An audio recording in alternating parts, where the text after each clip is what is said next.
My life was a whirlwind of meetings, sales pitches, and endless negotiations. I'm Anna, 38, and I've climbed my way up to sales director at one of the top car manufacturers. My world was about hitting targets and sealing deals, not romance or late-night dates. I had a plush apartment in the city center, a sleek, top-of-the-line car, and a wardrobe that screamed success. Love? It never topped my priority list. Then Alex walked into my office, a fresh hire, 15 years my junior, with a smile that could knock you off your feet. Anna, right? I've heard a lot about you. Looking forward to learning from the best, he said, extending his hand. His confidence was off the charts for someone so new. Hope you're ready to work hard, I replied, taking his hand. It was firm, confident. This place doesn't run on smiles alone. Alex nodded. Absolutely. I'm here to give it my all. Our interactions were professional at first. But Alex had this way about him, a charm that was hard to ignore. He'd drop by my office with reports, always eager to discuss strategies or the next big sale. His enthusiasm was infectious, and I found myself looking forward to our little meetings. One evening, after a particularly grueling day, Alex knocked on my office door as I was about to leave. Fancy grabbing a bite? My treat. I've got a few ideas I'd love to run by you. I hesitated. It wasn't like me to mix work with personal time, but something about his offer was tempting.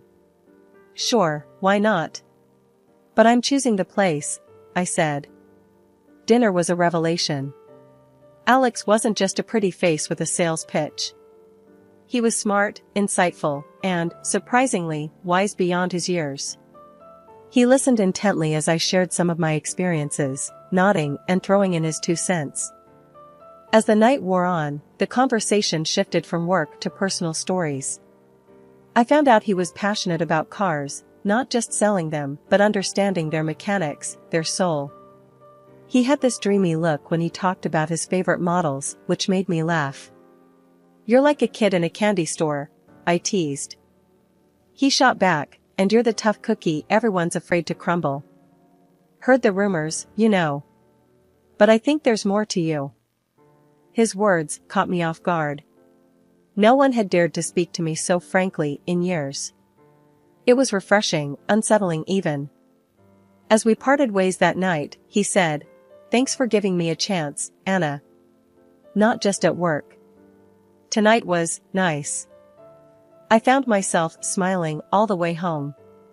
Alex had managed to chip away at the wall I'd built around myself, and I was both terrified and thrilled by it.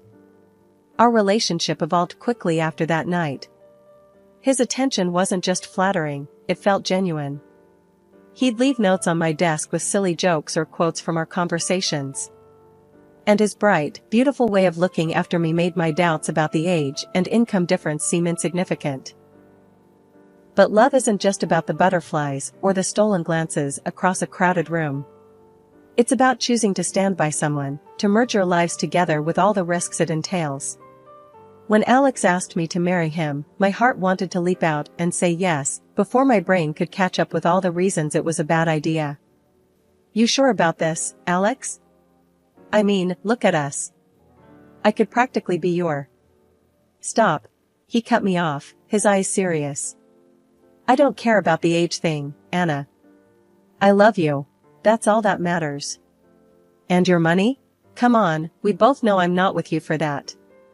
His words were like a balm to my nagging doubts. All right, but we're doing this as equals, got it? We split everything down the middle. Wouldn't have it any other way, he replied, pulling me into a hug. So, we did. We combined our lives, our finances, everything. I even helped him climb the ladder at work, sharing tips and advice that only years in the industry could teach. He was a quick study, impressing everyone, including my boss. Our partnership seemed unshakable. Life with Alex was like stepping into a fast car with a full tank, ready for the long haul. We decided early on to handle our dough like a team, splitting expenses down the middle, half to us, half to a joint account we set up. Makes sense, right?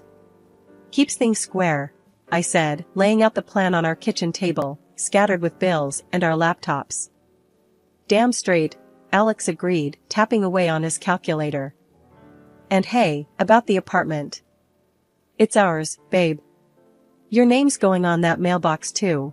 I cut in before he could get all shy about living in my upscale pad. His grin was all the thanks I needed. And when I handed him the keys to a shiny new car a week later, his eyes about said it all. For real, Anna? This is too much. Consider it a bonus for being a top-notch husband. Plus, you gotta look the part at work, right? I winked, tossing him a box with a high-end suit. Work was where we really kicked butt together. I poured everything I knew into this guy, teaching him the ropes, the shortcuts, the long plays. Before long, Alex was nailing it, climbing the ladder till he landed a big promotion. Head of the department, can you believe it?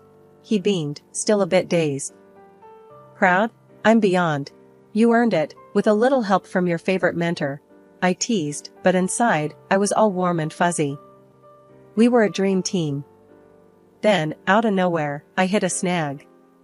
Started feeling off, like my engine was running low. After a few days of brushing it off, I headed to the clinic.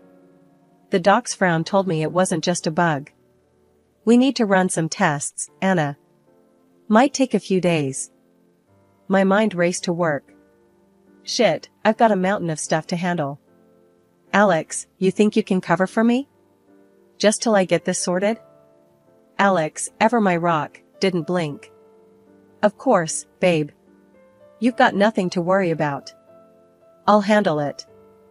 I spent the next few nights at the clinic, my laptop glued to me, prepping everything Alex needed to keep the wheels turning at work. Despite feeling like crap, I made sure he had every detail, every document, every plan laid out. Just follow the playbook, Alex. It's all there. I told him over the phone, my voice barely above a whisper. Got it, boss. He joked, trying to keep the mood light. You just focus on getting better. I've got this. But as the days stretched out and my return to work got delayed, I leaned on Alex more and more. Each call, each email, I could sense he was feeling the pressure, but also thriving under it. You're doing great, Alex. Just a bit longer, I promise, I reassured him, but the guilt was gnawing at me for dumping this on him. Don't sweat it, Anna. We're in this together, right? You'd do the same for me, he said, and I could hear the smile in his voice, mixed with a hint of something else. Pride? Excitement? Hard to tell. Back on my feet and back at work, I barely had time to catch my breath before my boss called me in. Anna, you've been away. Alex stepped in, and, well, he nailed it. He started, not beating around the bush. I braced myself, expecting a pat on the back for training him so well, but instead, I got sucker punched. He's taking over your position. You'll be moved to a different department. Lower profile, he finished, avoiding my gaze. I was floored. All the work I'd poured into those negotiations, every strategy, every word of that winning speech, was mine.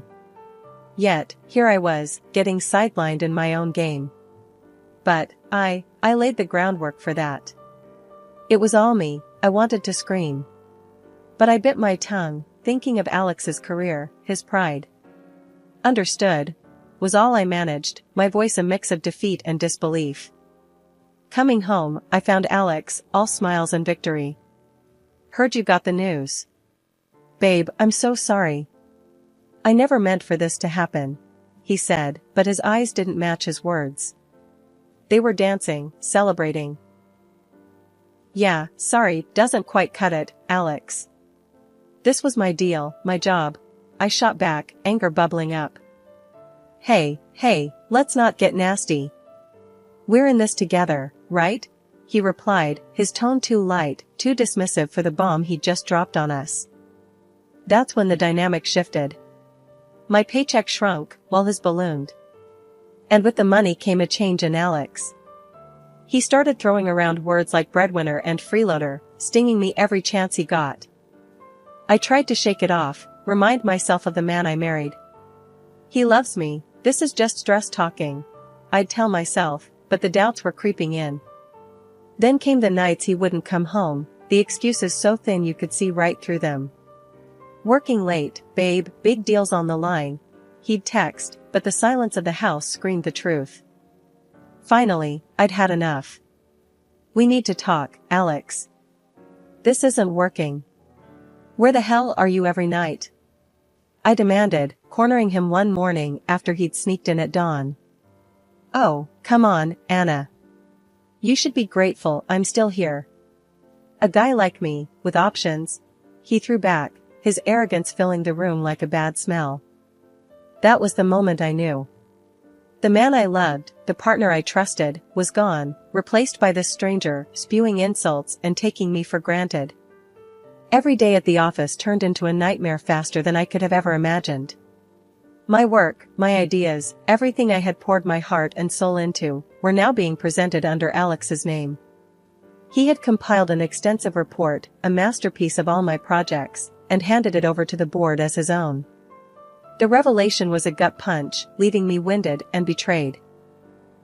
The board's decision was swift and merciless. Anna, we're letting you go, they said, their words clinical, detached. Your performance has been lacking. The irony of their words, considering my work was flourishing under Alex's guise, wasn't lost on me. I was being fired for failing to perform tasks I hadn't even been credited for. Shell-shocked, I returned home, a storm brewing within me.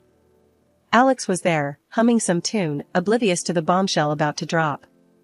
We need to talk, I stated, my voice ice-cold, cutting through the pretense of normalcy. He turned, that familiar smirk playing on his lips. Sure, what's up? It's over, Alex. I know everything. How you claimed my work as your own, how you got me fired. I spat out, each word laced with venom. For a moment, his facade slipped, revealing a flicker of guilt, but it was quickly replaced by defiance. Oh, come on, Anna. You're being dramatic. I just played the game better.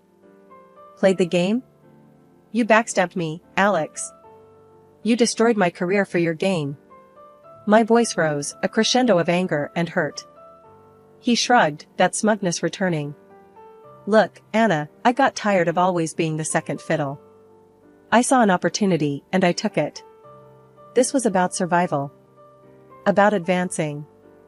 You would have done the same. I was aghast. How dare you? I would never do what you've done. I brought you into my world, taught you everything, and this is how you repay me? Alex's response was cold, calculated. You're just upset because you're not on top anymore. Face it, Anna, this is how the world works. I'm just better at it than you. The finality in his voice, the outright dismissal of our history, our love, was the last straw. I want a divorce, Alex. And you need to leave. Now. His laugh was bitter, filled with a disdain I'd never heard before. Fine by me. I was getting bored anyway. You think you're the only game in town? I've got prospects, Anna. Without you holding me back, I'll reach heights you couldn't even dream of. Watching him pack, a part of me wanted to scream, to rage, to make him see the magnitude of his betrayal. But another part, a quieter, more resigned voice, whispered that this was the end of a chapter. A painful, brutal conclusion to a story I thought would have a happier ending. After discovering the betrayal, I didn't waste a second. The shared account we had was bone dry. Alex had cleaned us out, transferring a whopping $320,000 to his account. The shock of it nearly floored me, but I wasn't about to let him get away with it. I reached out to a lawyer, someone known for not playing nice when it came to dirty games like this. Sitting across from my lawyer, I laid it all out. He took everything, every damn cent. Can you believe that? I said, my anger boiling over with each word.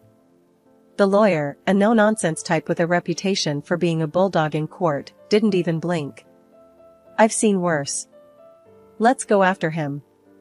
You're entitled to half of that money at the very least, he declared, already flipping through the legal texts with a predator's grin. So, we sued. Dragged Alex and his sneaky theft into the glaring light of a courtroom. The process was grueling, dragging my already battered heart through the mud, but it was worth it. The court didn't have any patience for Alex's flimsy defenses. He claims he earned that money. My lawyer scoffed during one of our prep sessions, shaking his head in disbelief. But we've got the bank records, the documents. He's going down. And go down he did. The judge saw right through Alex's act and ordered him to cough up $160,000. It wasn't about the money, not really. It was about drawing a line, showing him he couldn't just trample over me and walk away scot-free. With the lawsuit out of the way, I pushed forward with the divorce. I was done, completely and utterly done. I want my name back, I told the lawyer. My life back. The divorce papers were a mere formality after the legal battle we just won. I watched as Alex signed them, his face a mask of defeat. "Anna, can't we?" he started, but I cut him off. "Save it, Alex. It's over." "You made sure of that," I said, my voice cold, final. Walking out of that office, I felt lighter, despite the turmoil that had become my life. It was over. I was free of him, of us. My former surname felt like a shield, a piece of me I'd reclaimed from the wreckage. But life had one more curveball to throw at me. During a routine checkup, still reeling from the divorce and the legal drama, the doctor dropped a bombshell. "You're pregnant," she said, her tone gentle, knowing how much my world had already been rocked. Pregnant. With Alex's child. The news was a jolt, a confusing mix of joy and fear. For a moment, I considered telling him, but the thought was fleeting. No, this was my new start, my chance to build something beautiful from the ashes of my past. "I'm moving forward, without him," I resolved, cradling the burgeoning new life within me, ready to face whatever came next on my own terms. After the storm had passed, I set my sights on a new horizon. I wasn't just looking for a new job, I was on the hunt for a fresh start, a place that would value me and the new life I was about to bring into the world. I sent my resume to several big names, hoping my reputation as a sharp mind in the industry hadn't been completely tarnished by recent events. The response was more than I could have hoped for. Interviews lined up back to back, each company more eager than the last to bring me on board. It was during one particular interview that I found what I was looking for, a company that didn't just see me as a potential asset, but as a person. "We've heard a lot about you, and we're impressed," the hiring manager started, his tone sincere. "We're ready to offer you a competitive package, and yes, we're talking a significant bump in salary and a work schedule that fits your needs." I leaned in, ready to negotiate, but also to lay all my cards on the table. "I appreciate that, really. But there's something you should know, I'm expecting." The manager paused, his expression unreadable for a moment, but then he smiled. "Congratulations. That's not a problem. We offer remote work options, and we'd be more than happy to accommodate any appointments or needs you might have." It was more than I had dared to hope for. "Thank you," I said, feeling a weight lift off my shoulders. "I won't let you down." With the job secured, my next project was my apartment. It needed a makeover, not just a fresh coat of paint but a transformation into a home ready to welcome a child. I pored over designs and themes, wanting everything to be perfect. In between setting up the nursery and picking out the softest, safest baby gear, I started attending courses for expectant mothers. It wasn't just about learning the basics of childcare, it was about connecting with other women going through the same whirlwind of emotions and changes. We shared stories, advice, and more than a few laughs about the wild ride of pregnancy. "Okay, so I read that babies can hear us in there," I mentioned during one session, tapping my belly gently. "Started talking to yours yet?" One of the moms chuckled, patting her own bump. "Oh, all the time. I'm pretty sure mine's already sick of my voice." It was a community, a support network I hadn't realized I'd needed until I found myself in the thick of it. Every book I read, every class I attended, I felt more prepared, more excited for what was to come. As life started to look up for me, word got around about Alex's rapid descent from his short-lived throne. Mutual friends, the kind you keep out of courtesy rather than affection, couldn't wait to spill the details. Heard about Alex? One pinged me, almost too eager. Bombed big time at your old place. They canned him. I couldn't help but feel a twisted sense of vindication, but it was bittersweet. Really? That's unfortunate, I replied, keeping it cool, but curious. What happened? Got too big for his boots. Messed up some major deals, lost the company a fortune. Now he's out on his ass, drowning in debt. Fancy cars and designer suits don't come cheap, huh? The friend typed back, a virtual smirk in their tone. The news didn't surprise me. Alex had always had a taste for the finer things, a taste he clearly couldn't afford on his own. His downfall was inevitable, but I didn't take pleasure in his misery. Well, maybe just a little. Then, out of the blue, my old employer reached out, trying to woo me back with promises and apologies. We were wrong, they said. We need you back, Anna. You were the brains behind it all.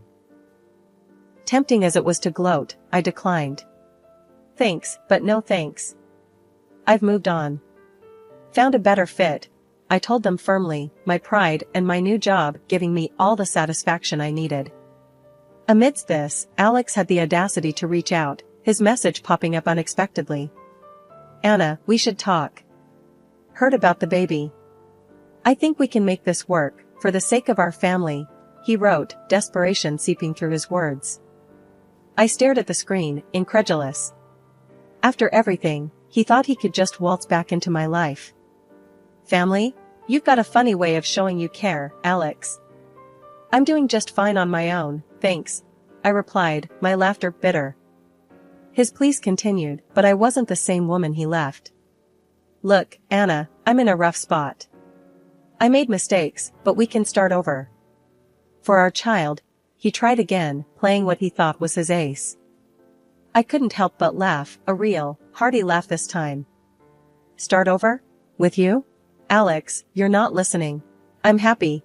Truly happy. Without you. Our child will have everything they need, and you? You're not part of this equation. Good luck with your debts. And with that, I blocked him.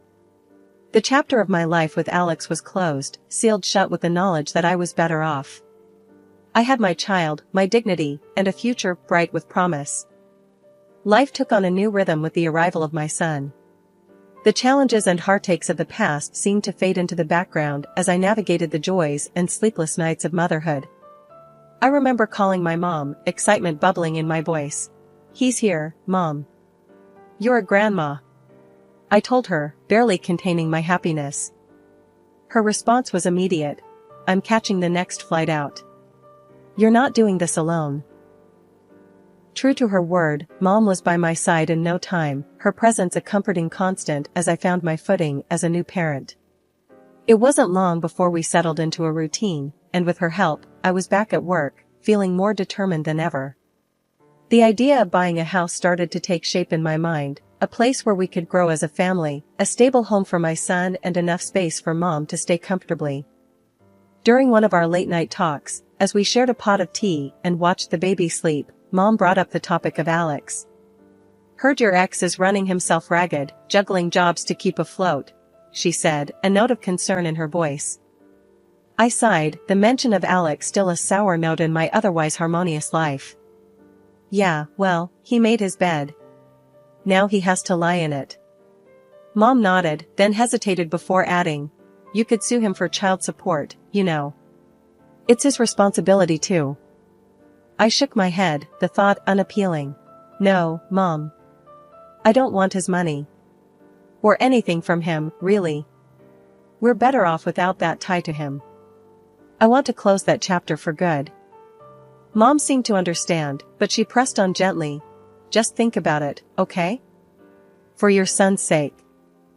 The topic weighed on me, but deep down, I knew my decision was final. I wanted a clean break from Alex, a future untainted by the past. The idea of the house became a plan in motion. I found myself browsing listings, imagining our lives in each space. What do you think, Mom? Too ambitious? I'd ask, showing her pictures of backyards and spacious kitchens. Nothing is too ambitious for you, she'd reply, her faith in me unwavering. You've proven that time and again. My son's laughter filled our apartment, a sound that made every hardship worth it. My career was on an upward trajectory, my personal life rich with love and support. The house, when we finally found it, felt like the last piece of a puzzle clicking into place, a symbol of new beginnings and hard-won peace.